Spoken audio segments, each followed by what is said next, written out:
I'm very honored to have you here, and it's great that we were able to put this together in relatively short notice, so thank you for doing it. Yeah, my pleasure. All right, I wanted to kind of get you to start with hopefully a pretty simple question, but just wanted to talk a little bit about the difference between political science and political philosophy, and how are those things different, and why might our schools err towards the latter? Now, that's your version of a simple question? That's pretty complicated. Well, that's another thing I actually noticed about the questions is probably any one of these, there's probably been dissertations written on these things. There have. Actually, it's an amazing question, and it's not as simple as it appears. So at Hillsdale, we have a politics department, and it's not called political science. And I didn't understand the significance of that. When I was an undergrad, I studied political science. My master's is in political science. My PhD is in philosophy. And I thought there was nothing to the name. And I thought it was kind of peculiar that Hillsdale has a politics department and not political science. So I looked into it, and the difference between the two is massive. Political science is an outgrowth of this movement in sociology that was pioneered by Max Weber to try to separate facts from values.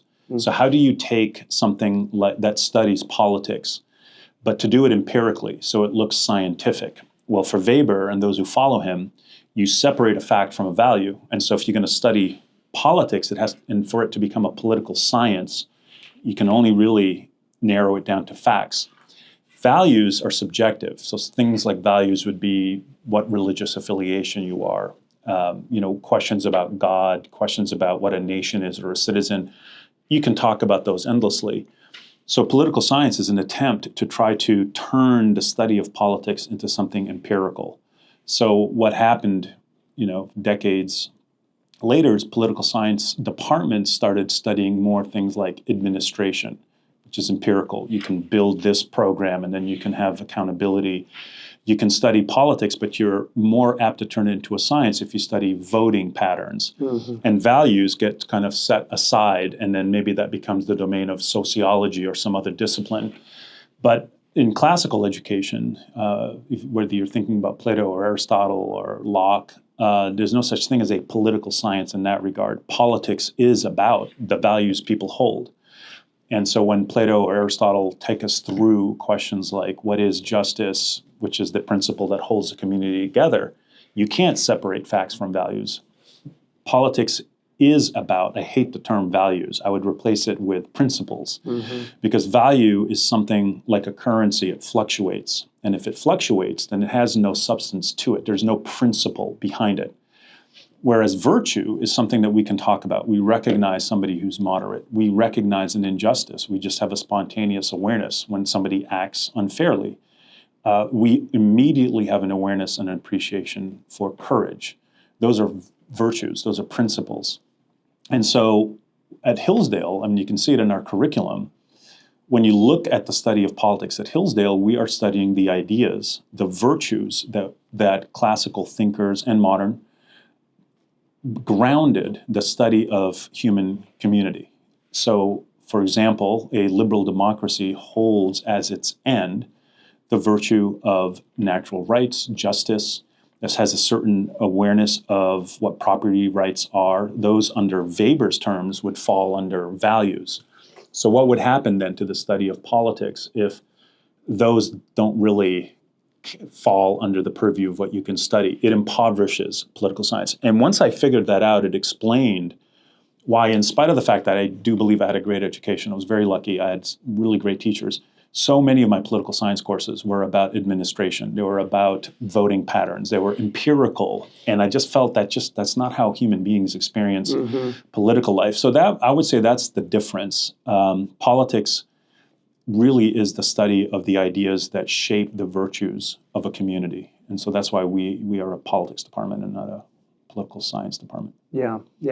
And, in our schools, and I believe you've had a hand in sort of shaping the curriculum of the kind of essential Hillsdale K-12 model, our 11th and 12th graders do study moral philosophy, they do study political philosophy. I think our students and we sort of consider those to be somewhat culminating courses. I mean, they wrap a lot into them, but I wonder if you could just speak for a few minutes of, why moral philosophy, why political philosophy in a K-12 environment? Yeah, why are those so important? Because, K through 12 is crucial, especially the last half.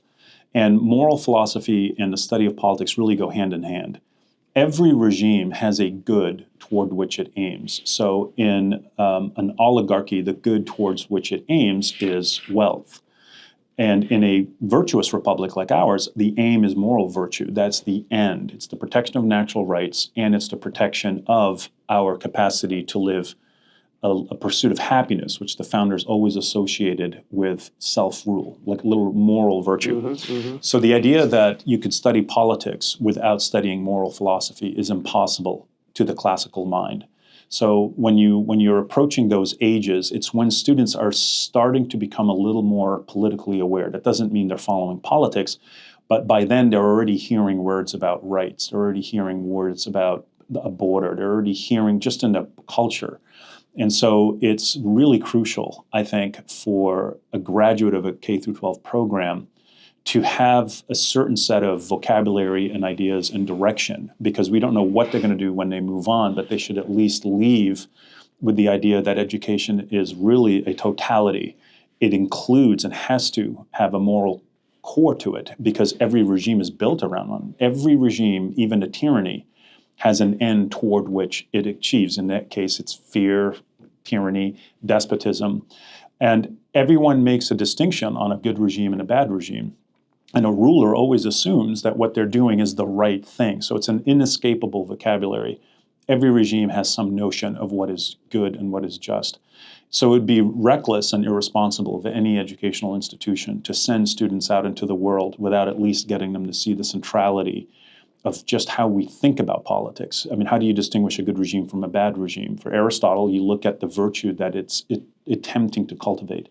So it makes perfect sense for a school like yours, like Hillsdale's, to always focus on the intersection between the study of moral philosophy and political philosophy. They're really central. Like every regime has within it, baked within it, some idea of justice and good. We were talking about Plato's Republic. Even Thrasymachus, who wanted to teach people how to become tyrants, tried to, in a very false way, teach that the law is nothing other than what's in the interest of those who rule. And what they set down is what's called justice. So even a tyranny can't escape the vocabulary of good and bad. The purpose of moral education is to really be able to shift through that and then really get to the bottom of, is that really in line with a natural law, a real sense of natural justice, or is that a false justification? Students are going to have to enter the world, and they're going to have to decide on policy, on vote. They have to vote, or they should vote. Classical education, I think, gets them to at least start thinking in terms of what is the moral good that this country is designed to help us achieve, and the ones that they want to pursue. So they're really two sides of the same coin. Yeah. It comes up from time to time with parents. They'll ask sort of about our treatment of current events, you know, and the degree to which sort of we're entering conversation and debate over very, very contemporary issues. And part of our answer also often is not a lot. And the reason for that, in part, is because we've got a lot of great things to study. There's a lot of great works, and those are very time-consuming, and a lot of things to read. I wonder if you recall, or if you could sort of talk a little bit about some of the books and authors that we encounter in this curriculum that you've helped us design. I love that question because it reminds me of why I fell in love with classical education to begin with. I was an undergraduate and I thought, I am heading to law school. The only reason I was attracted to political science is I just heard that's the path to law school. So all I was interested in was current events. My older brother, who actually did end up going to law school, we went to the same school. We thought, hey, I want to be a lawyer. My brother wanted to go to law school so he can then become a politician. And we were just intoxicated with the idea of the here and now. The best class that we ever took, and it completely turned us around, was a course on Plato's Republic. And I'll never forget it. This professor, I'm still friends with him, Michael Palmer, absolutely brilliant. He walked in and he said, this class will not talk about anything contemporary. In fact, the most recent thing we'll talk about is the execution of Socrates in Athens. And I'm like, what? This is the most irrelevant course. And it shocked me because I thought, well, then there can't be any value in this class. And instead, what it did was it anchored me for the first time in my life in something that's timeless, because I was so fixated on the current news cycle, which fluctuates every day. You can't even keep up with it. To all of a sudden, questions about what it means to be a human being, what is a just regime, and suddenly the interval between when Plato or Aristotle wrote and where I was sitting suddenly shrank, and I realized they're actually talking about things that a serious human being really should think about. I'd never thought about the questions that Plato and Aristotle raised, and suddenly I realized when you're dialed into something that is eternally true across time and space, you're really being put into contact with something that I think helps to elevate the conversation above ideology. When you're young, you don't know the difference, really. I mean, you're just going with the flow. You're hearing what other people are saying. You're being shaped by manufactured opinions. And I saw that clearly. And Plato describes it in the Republic, that the point of education is to liberate the individual from manufactured opinions that often distract us from what is really the thing we should be focusing on. And in the case of Plato, it was on the good. That was the point of the Republic, and on justice. And for Aristotle, the whole 11 virtues that he articulates. And suddenly I realized for the first time in my life that I was deceived by my own inclination, that what I thought was the most important turned out to be a sideshow. Now, I come back to that today. It's not. It's important. But at the time when I was that young, I only had the limited vocabulary and the vision of what was here and now. But when you tie classical education to it, you suddenly realize that your nation, the ideas that you believe and support, have roots that go down millennia. Yeah. And that's really where the magic happens. And that's where the first time I felt that education was finally putting me in contact with something real. I didn't know it at the time. In fact, I almost wrote this class off when he said, we're not going to do anything. I don't care about this earthquake. Yeah. I don't care about, and I'm like, what? But he replaced it with something that to this day, I can't get enough of. I love it. And the deeper I go into that, the more informed I become about contemporary affairs. In fact, I feel like it gives me a vantage point from which to really judge current debates. I think that's crucial, and I think that for me is like a hallmark of classical. We were saying earlier, sort of nothing new under the sun. No. A lot of these things. One of the example of that seems to come up from time to time. We hear about this in educational circles. The idea that the purpose of a modern school is to create global citizens, as opposed to an American citizen. Right. And we sort of make, I think, an important distinction that Right. that you've already made about the importance of the regime and the education that fits within that regime. But that's not even a new issue. No. Right? I mean, have we not been sort of debating that one for a long time? Yeah, it's in Platonic dialogues, it's in Aristotle's Ethics. The other advantage, I forgot to say this actually, was it's okay to leave politics at the door when it comes to education. And partly you don't want to politicize education. It really should be, I look at it almost like a botanist. I have a young plant, and I just want to make sure that it has the proper soil to grow. And I don't want to contaminate it with things that can quickly turn into ideology. And that's when the mind shuts. And all of us know someone who's like that. There's no conversation, regardless. What I realized was when you go back to these books is you're looking at issues without the constraint of modern politics. They're important. We come back to them later. But with respect to something like global citizenship, the book, my first book, Citizens Without States, Cosmopolitanism, was really a critique of that. And one of the things I wanted to show in that was the idea of a citizen of the world is nothing new. We traced it all the way back to Greek thought. We had there's chapters in there on Roman thought. There was chapters in there on Islamic thought, Jewish thought.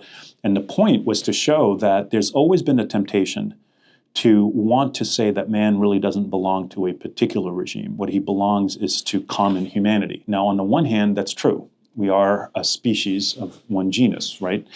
And but you can't be a citizen of the world because there is no universal city to which you can belong. So it's kind of a false. I get why. Yeah. The whole point was the intention of that movement was to reduce the chances of conflict. So if nations and the friend-enemy distinction is what causes friction, maybe we can overcome potential conflict by becoming citizens of the world. So the intentions are good. The problem is it's too abstract, and nobody ever meets a citizen of the world. I mean, everyone belongs to something. And again, that temptation was always there in political thought. As far back as you can go back, and they were advocates for it. The pre-Socratics didn't want to believe for example, that man was constrained by any kind of political community. But Cicero critiques them, and he thinks that what that does is it creates an apolitical mindset that's actually quite dangerous, because politics is the world that we live in. You should have an awareness of it, and you should have duties and loyalty to your country. That doesn't mean there isn't a universal natural law, but that's another thing. But the idea that you could just have a stateless citizen, what I did in that first book, and I'm not shamelessly promoting it, is it's available on Amazon. But it was the first book to really take what was and still is a very popular idea, and say that there's so many arguments in favor of it. What about the great classical thinkers who argued against it? And so it was the first to really put together in chronological order as much as we could. I co-edited it with Lee Trepanier. And it was, from an academic standpoint, it was successful. It sold more than 200 copies, which is a modest. That's great. Right. And so, no, I think that's a great question.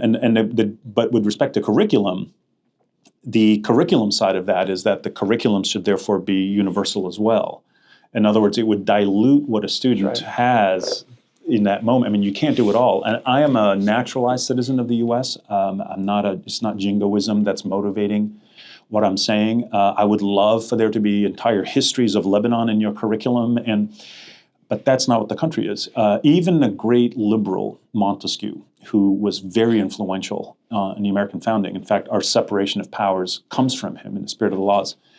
In his chapters early on in the Spirit of the Laws on education, he said, a regime's education should derive from the principles that are unique to it and educate. So if you set up a regime in which liberty is the end goal, like ours, then there's only so much room in a curriculum. There's only so much soil that a plant can have to nourish itself. If you spread it too thin and make it sort of a global citizen, you're not doing justice to the ecosystem that brings out the best.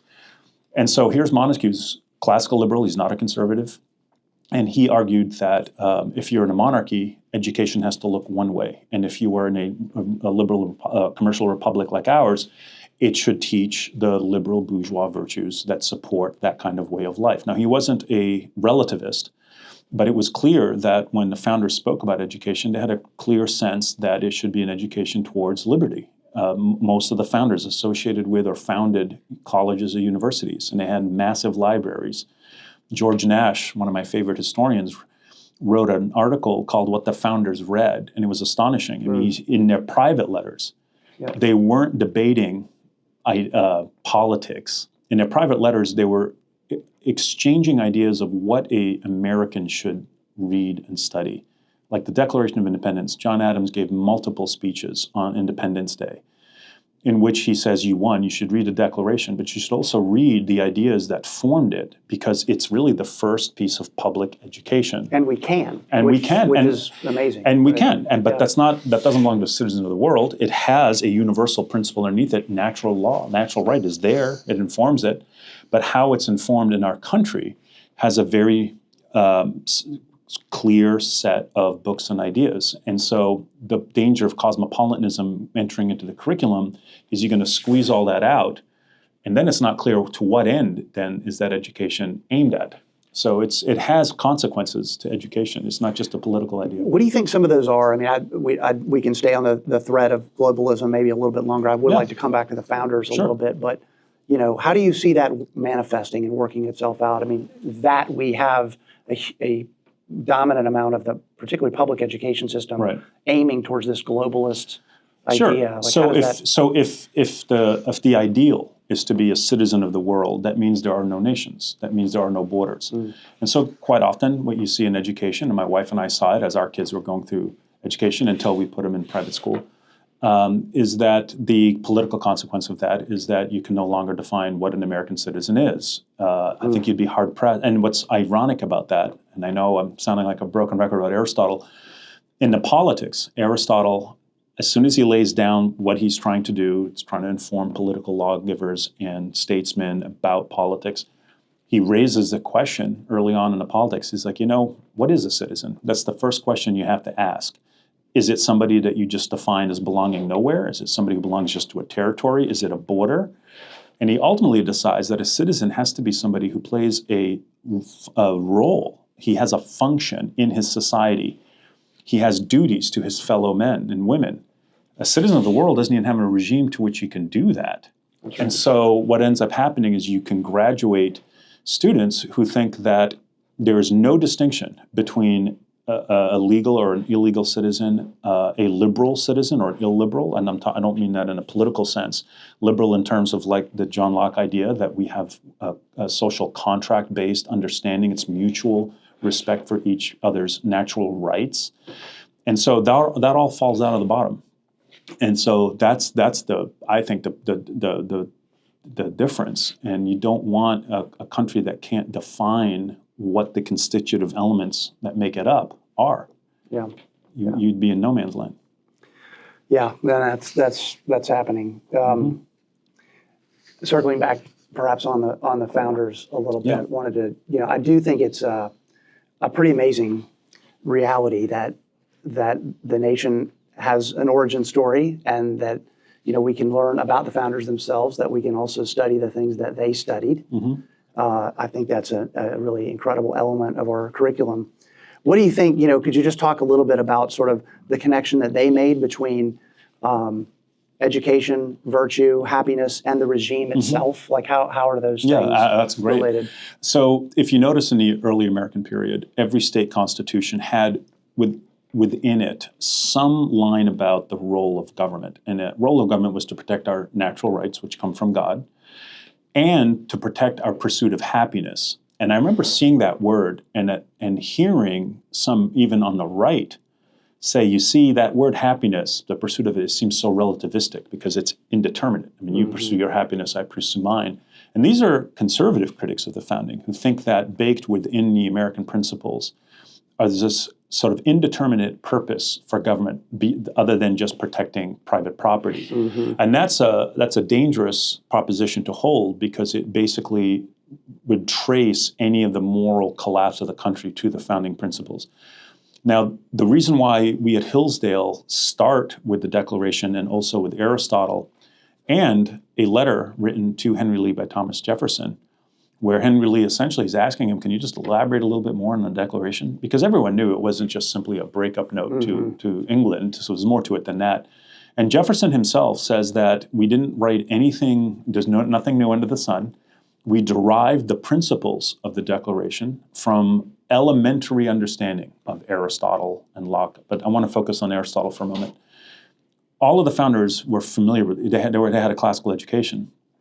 When you look at Aristotle, Aristotle defines moral virtue as happiness. The word is eudaimonia. And he thought that a happy person is somebody who is self-ruling, as opposed to somebody who's being ruled by somebody else.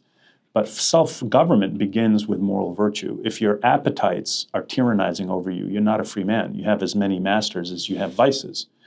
So what they understood freedom to mean, liberty, was literally moral virtue, and happiness was the visible manifestation of it in the character of somebody. So now when you look at the American founding, and you look at the constitutions, happiness was not an indeterminate relativistic position. It was actually just the opposite. If you were to update it today using contemporary language, it would be you have the right to life, liberty, and the pursuit of self-government. That's what it means. Right. And so that's how crucial it is, even for people. Which implies a responsibility for our happiness. Right? Massive, absolutely. Right. Yeah, you're responsible for it. And the role of government isn't to govern us, it's to protect us and to protect the rights that allow us to cultivate the moral virtues necessary. That's why you had freedom of association. That's why you had freedom to exercise religion. They all believed that those were all the markings of what a true liberal person was. So when Jefferson writes that, it's like he gave us the curriculum for Hillsdale College. Like we got it from the horse's mouth. He tells us where it comes from. It comes from Aristotle. It comes from Cicero, from John Locke.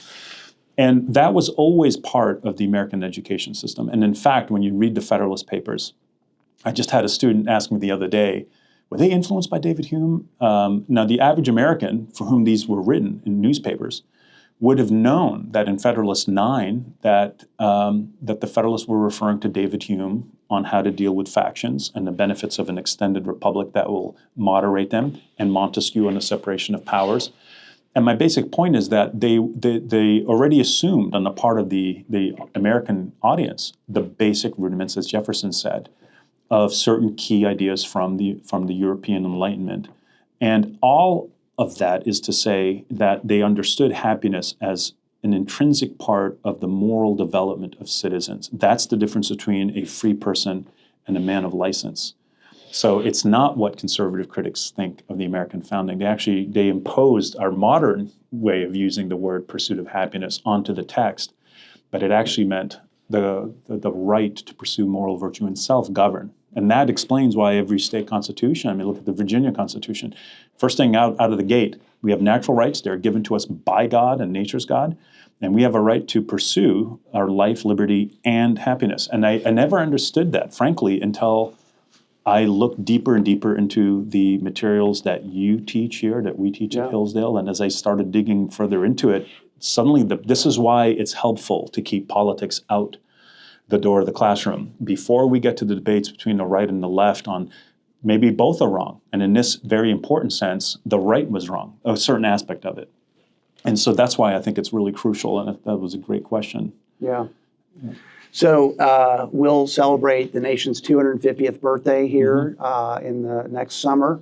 What do you hope is highlighted from that to the degree that happens nationally? Well, I'll tell you, I would just cheat off John Adams. For decades, the tradition on Independence Day, not the 4th of July. See, 4th of July is like calling Christmas December 25th. Right. It hollows it out. Right. He would be shocked to know it was called the 4th. He wants it to be called Independence Day.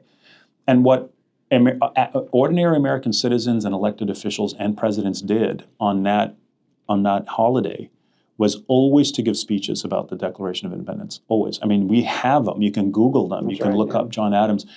And what's astonishing about the Declaration of Independence is it is, again, another piece of education. I would say it's America's first piece of education, and it's also America's first piece of foreign policy. And when you look at it, all of the grievances are, if you line them up, they're beautifully organized. They fall under abuses of three branches of government. First, you see the the executive abuses. They don't call it that. And then they turn to what King George was violating with respect to justice, and then to legislation. So by the time you turn to the Constitution, you'll see that the grievances have already articulated where those grievances will fall under the new Constitution. And the point of the Independence Day. Sorry, right. I even call it 4th of July. It's old habit. Yeah.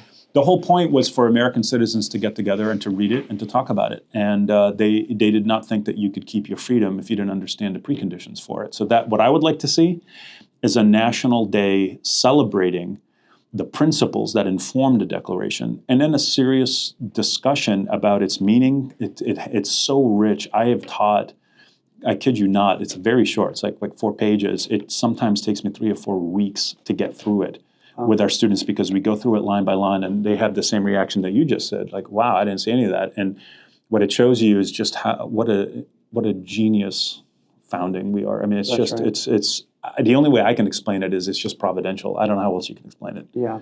It just seems like a political miracle. You're just witnessing it happen. It's pretty amazing. Yeah. So we describe our mission in its short form to form knowledgeable, virtuous citizens. We use those 3 words to sort of unpack the curriculum and the program and the plan and the vision that we have for our students. Knowledgeable, virtuous citizens.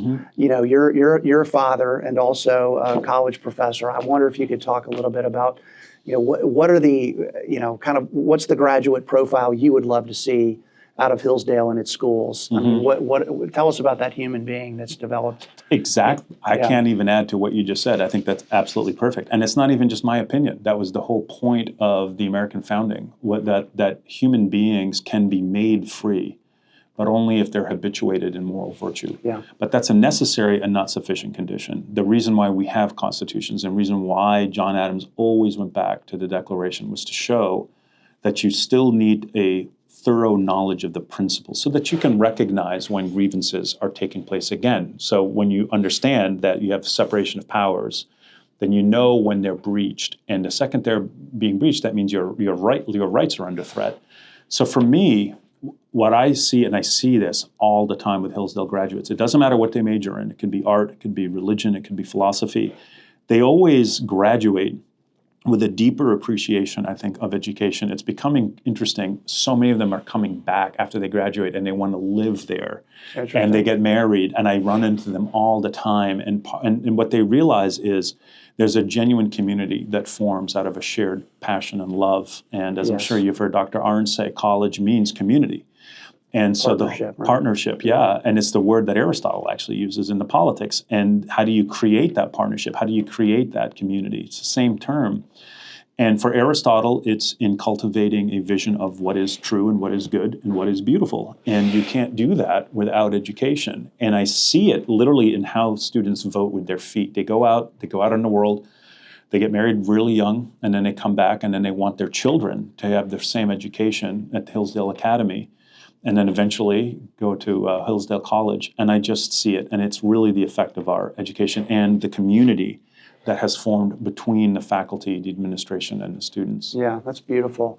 I think we see that in a couple of ways locally, and you're expressing it very eloquently. But we see it, first of all, I think that it's that yearning for community around the mission that I just described for you that is the glue that holds our families together in these schools. I think they are in pursuit of living in community with like-minded people who, not necessarily the same in every respect, but that are sort of in pursuit of a great grounding, a great education, and the great books that we read, the vision that we have for our students, and so forth.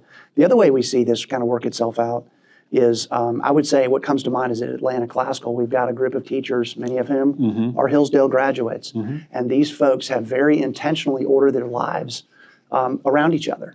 So they've decided, they could go anywhere in the country. They're very capable people. They're not from Atlanta, but they've decided to leave South Central Michigan, the middle of the cornfield up there, and come down to Atlanta and plant their lives. And at this point, 12 years later, they've developed, continued their friendships. They've gotten married. They're starting to build families. And anyway, it's a pretty beautiful way to live. I know that of course, I was in the military, but I was more sort of economically motivated. It was like, where's the job? Of course. But it's a beautiful thing to think of people ordering their lives in that way. Yeah, what's funny about that is, Aristotle ends the Ethics with chapter after chapter after chapter devoted to friendship. Yeah, right. And the reason is he knows that structured properly, a good education produces good friends. That community, that partnership can't be manufactured.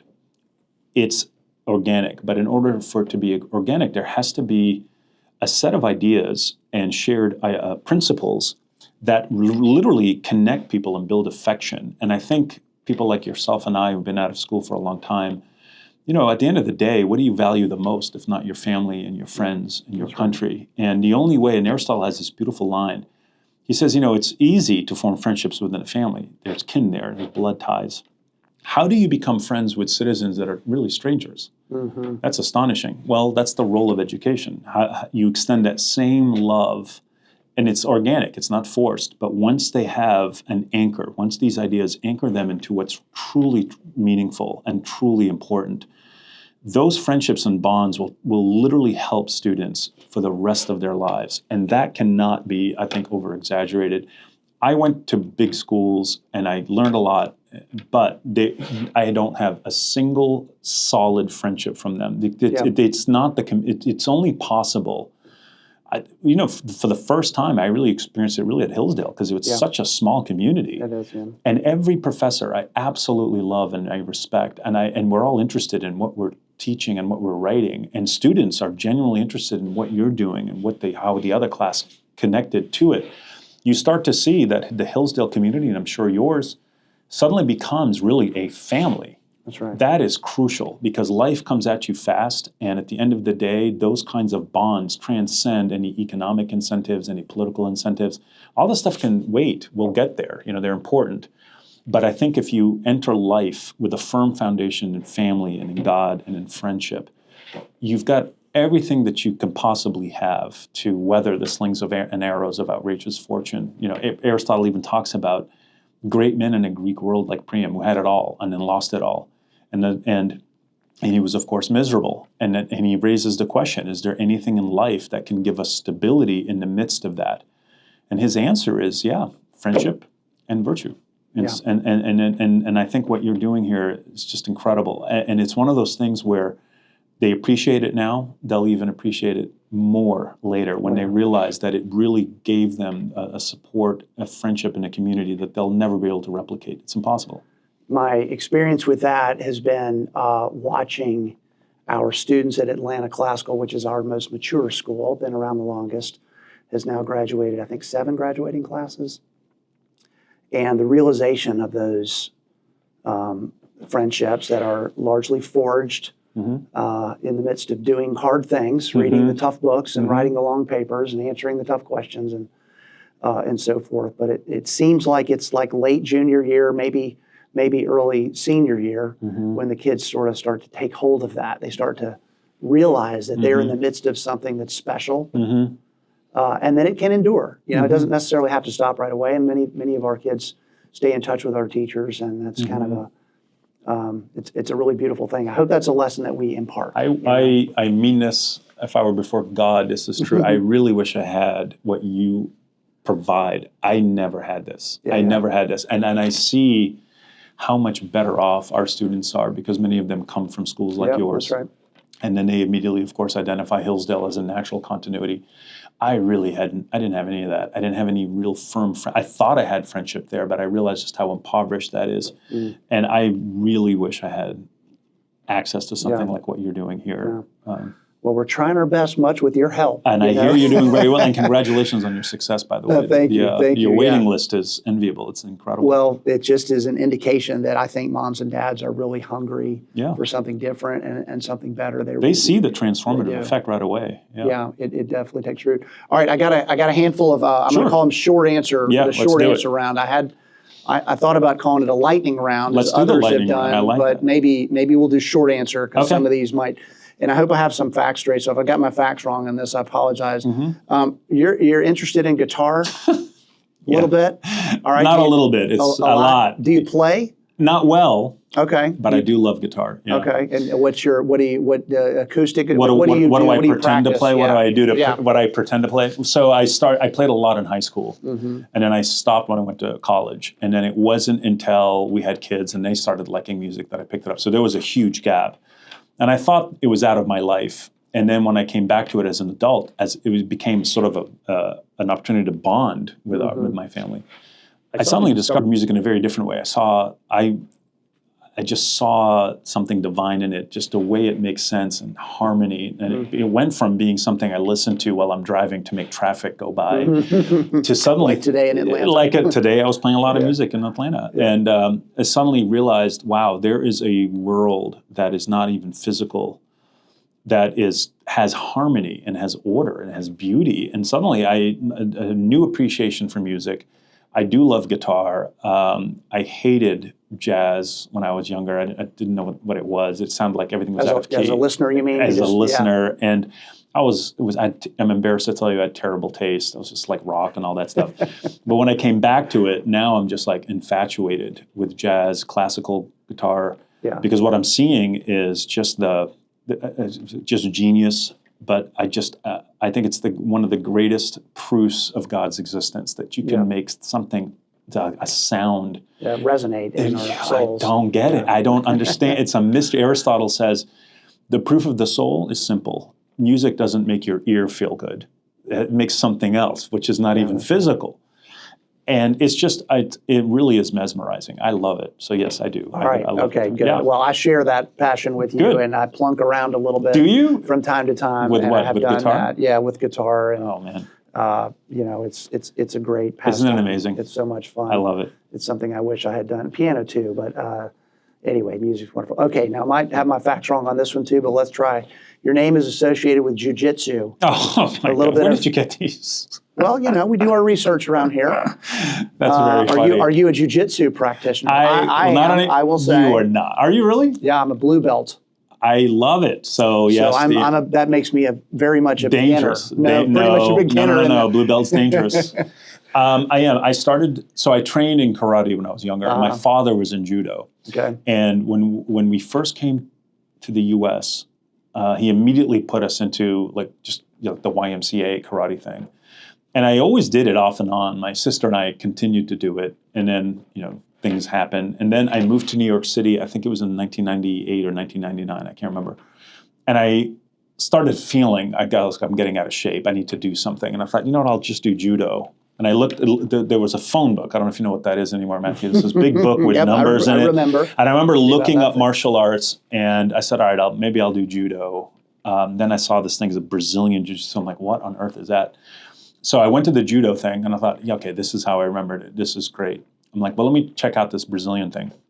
So I went there, and the teacher said, well, do you have any experience? I'm like, oh, yeah, I've got a belt in this and that. And he smiled. He's like, I tell you what, why don't you work with our little white belt? And I was like, white belt? Yeah, right. And the guy was like this tiny. And like within seconds, I'm like passed out. I didn't know what happened. I'm like, what was that? And people just don't know, right? Yeah. So what was funny was, so there was only like 6 people in that class. And this was pre-UFC. Nobody knew what it was. So I'm like, wow, I got to learn this. And then, of course, it blew up with the UFC. So I started training with Fabio Clemente back in 1999. Okay. He was a Fabio Brugel student from Alliance, which now I realized was the #1 competition team. I shouldn't have walked in thinking I didn't know that. You probably wouldn't have. If I would not. I would have gone back to YMCA right. Which is fine, by the way. Our kids did that, and they loved it, and they got a lot out of it. But I did do that. I did compete. The highest I got before I moved was blue belt, and then my problem was, and then I moved to one place and I moved to another, and I wasn't able to pick it up consistently. Yeah. For a while, I did it with students. When I went to Hillsdale, I started a graduate club with our graduate students. That's what I think I read about. Yeah, and I loved it. It was so much fun. But as you know, I mean, most of them are married. The time to find mat time was really early. It became impossible. But it affected a lot of them. They all loved it. And one of them now, he's moved to Florida. And he still practices, but I trained a lot of them. They loved it. I wish I could do it. If I had the time, I really would. It was another opportunity to form friendships outside the classroom. It is. I love it. It's a wonderful combination of mind, body, Isn't soul. It? There was a student I knew at Boston University. He became a phenomenal black belt. And his jiu-jitsu school is called Mat Chess. Because as you know, if you've practiced it is chess with a physical body. It is. I love it. I absolutely love it. The energy management. I mean, the whole thing. We could talk forever about that. But it's important. I love the practice. All right, a couple other quick questions here. You've mentioned probably several, but for the benefit of those coming after you, kind of who is your favorite classical character or author or writer or thinker? Oof, that is so hard. You're limiting it to classical? Well, because I'm going to ask you. Okay, if by classical you mean pre-Machiavelli, okay? Okay. I would say definitely Thomas Aquinas. Okay. And again, like jazz, I didn't appreciate him until later in life. I think Aquinas is crucial. I love him. I spent years trying to work my way through the Summa, and I still have only scratched the surface. Aristotle is probably my favorite ancient. Years ago, I would have told you Plato, but I think it takes a long time to truly appreciate Aristotle because he's boring compared to Machiavelli and Bacon. He's only talking about justice and moral virtue. But I would say he's probably my favorite classical writer. Okay, what about from the American founding? The Federalist Papers. That's easy. That's easy. That's your go-to. Easy because that's just a wealth. That is in Western Civ condensed into letters. That's amazing. Okay, a teacher in your own life. Did you have a teacher that was very impactful for you? Very lucky. My first great teacher was Michael Palmer at the University of Maine. He definitely got me on the road to this. The second great teacher I had was at the University of Toronto, Tom Pangle, and my third, I would say, Stanley Rosen. He was my PhD advisor, but those are teachers in physical form. But I would say my greatest teachers will probably surprise you, was really learning to read Shakespeare and appreciating how he was developing Aristotelian ideas through characters. Like Macbeth's problem is overly ambitious, and to the point where he undermined the whole integrity of the crown. And you read Measure for Measure. There's just so many. The Tempest. the importance of classical education and tying it back to practical life. So, I know it sounds kind of corny, but I would say the great teachers are really my teachers. I've learned so much just on how they write and how they present ideas. Yeah. Sure. And of the college teachers that you mentioned, can you generalize what about them made them great? That's easy. The seriousness with which they took ideas and how they were timeless for them. I didn't know any of that. Like I said, I was going to go to law school. I just only cared about what was happening in a newspaper. The fact that they were able to make Plato, Thucydides, Aristotle suddenly relevant, as if they're speaking to me today, that just blew my mind. That took me to another world. So like knowledge and enthusiasm, like some combination of No those. question. I could see how it informed their lives and gave them a certain perspective. I mean, they just seemed to have a better perspective on what I thought was interesting, which was the here and now. And it was all anchored in books that were written centuries ago. And that just blew my mind. That's an easy one. All right, that's good. That's good. Well, that can be helpful for our teachers. All right, we're in an age of distraction. How are you doing with that? And what are your Sorry, what was the question? how do you manage it? How do you manage it? So let's go back to jiu-jitsu. Why is jiu-jitsu so great? Because when you're on the mat, you have to focus on one thing and one thing only, not getting choked out or having your limb broken. That's right. What that does is it puts everything outside the door. And so a friend of mine, great jiu-jitsu guy, was Roger Gracie's first black belt, Nick Gregoretti's, amazing human being.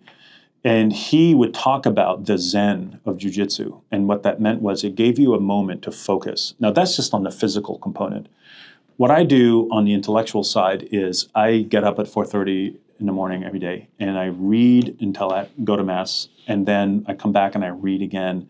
And I always have a reading group going, always. And what that does is that is my mental jiu-jitsu, where like right now, so when I did the Summa, the study of the Summa, I did it with a friend of mine, and we sat, and for about 2 years, we would, 7 o'clock every evening, we would just read Aquinas line by line, and we would do exactly what we're doing right now. We did Dante. We spent 2.5 years. I read The Spirit of the Laws. It took me 5 years, and I did that with a friend every single day. I read and studied Maimonides' Guide to Perplexed with a Orthodox rabbi, and that was weekly. It took us 5 years to get through it. That, to me, wasn't done to help push distraction away, but one of the unintended consequences is, like jiu-jitsu, when you're focusing on an issue that is life or death, it's talking about salvation, it's talking about the status of justice. It puts things in perspective, and I found that it mellowed me out the way jiu-jitsu does, but it did it intellectually, and it also taught me something very important, which I know you know from jiu-jitsu, and that is humility, but it was epistemic humility. The more I read these books, the more I realized I do not know anything. I am so ignorant. I need these, but I just like when you leave the mat, don't you think, I'm big, I'm brawny, but I don't know anything about yes. jiu-jitsu. And the more you learn, the more you realize the most humble people I've met are black belts. That's so true. The blue belts are the dangerous ones because they have just enough. They're like little puppies. They're willing to try things that might be dangerous. I've never met a sporadic black belt, and I've never met a genuine philosopher who had an ego. There's a humility that comes along with it. Yeah. All right, to our families and our parents, and we've touched on this in most of our conversation here, but what advice would you give to parents who are sort of in the mode of evaluating educational options for their kids? Well, what are they looking for? I was a skeptic about education. When my wife and I were shopping for schools, she was the one who always drove us like, well, let's go see this school, see that. And what I saw that the school that we finally pulled the trigger on was the students. The head of school brought a couple of students in and said, tell us about what you learned in geometry or whatever it was. And the student's eyes lit up, and he was so, and I'm telling you, it was random. It was not staged. It was like as if you and I were talking right now and just one of your kids went by and say, hey, come here. Okay. And I was listening and watching the student who you can tell just lit up. And I couldn't believe it. Like, how on earth did you get I wasn't that enthusiastic about school at that age. And so I say for parents, one, the curriculum is important. It is important that they get into contact with the most important foundational texts in the world. Go back to jiu-jitsu, Roger Gracie. I met him and I asked him, how did you get so good? He says, I mastered white belt level stuff. I said, come on, no, really, how did you do it? He's like, I'm not kidding you. Watch my fights. They're all simple. He mastered the foundation. He said everything else is just show, like helicopter arm bar spin. He's like, none of that is just distraction. And I would say apply the same thing to education. You've got to master the basics. And what that school, it was an amazing school. It was a Montessori school, but that was a function of where we lived at the time. And it was so obvious that their attitude, they had a great head of school, and they had a great curriculum, and just the visible and obvious love that the students had for it. And they're lucky to have a great head of school here. You've got the curriculum. I would say the next thing is just show them the passion that the students have. I mean, this is a self-selected group. And because that passion is a tiny little flicker, and if you squash it, it's irreversible. You'll never be able to re-engineer the passion for education in a child. Any parent will see the danger in that. So if there's a flicker, you need to find out who can fan that amber and keep it going.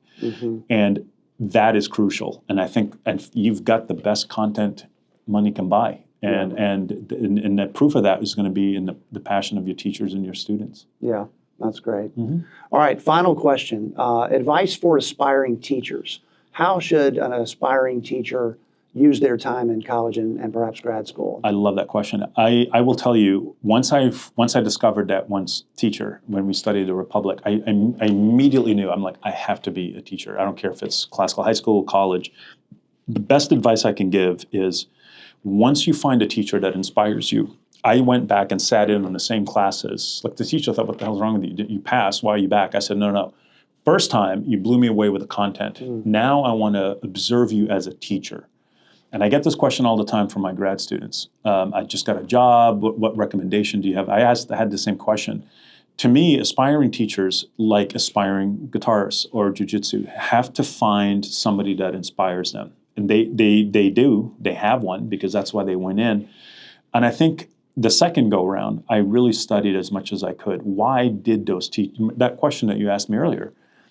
And each one of them brought something unique and different. One had a very careful textual sort of approach to the books. The other one had a bit of theater. That's not a slight. That was just another one had a certain kind of humility and sense of humor. And what I did is I tried to find my own voice, obviously, but I first did it the way they used to teach artists. You have to first copy Michelangelo. You have to copy the masters until you find your own voice. And so for me, it's always go back to the basics. What got you interested? And it's always a teacher. It's the human who added the water to these books and made them come alive. And they are the greatest source of education for you, literally in the sense of how to be a great teacher. Yeah, that's great. Well, Dr. Habib, I want to thank you very much for doing this conversation. Yeah, it was fun. I really enjoyed talking to you. Next time we roll on the mat and play some guitar. That'd be good. Yeah. Maybe we won't catch that on film. No, I don't want to be defeated on film. But but if I win, we turn it on. All right, that sounds okay, good. Matthew, Right. this Thanks was for great. doing this. No, my pleasure. It was great. It's Yeah, I awesome. enjoyed it very much. All right, good. Yeah, thank you. That was fun.